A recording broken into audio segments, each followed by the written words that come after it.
राज्यातल्या 16 जिल्ह्यांमध्ये कोरोना बाधितांची संख्या वाढत असल्यानं राज्यातली प्राणवायूची मागणीही वाढत आहे।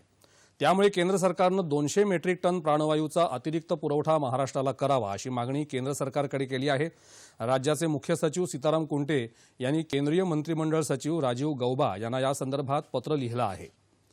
सध्या गुजरातच्या जामनगर इथून दिवसाला 125 मेट्रिक टन प्राणवायूचा पुरवठा राज्याला होतो। यामध्ये 100 मेट्रिक टनाची वाढ व्हावी। तसंच छत्तीसगडमधल्या भिलाई इथून 230 मेट्रिक टन पुरवठा व्हावा अशी मागणी कुंटे यांनी या पत्रात केली आहे। ही दोन्ही ठिकाणं भौगोलिकदृष्ट्या जवळ असल्यानं वाहतुकीचा कालावधी कमी होऊन रुग्णांना वेळेवर प्राणवायू उपलब्ध होऊ शकेल असं त्यांनी म्हटलं आहे।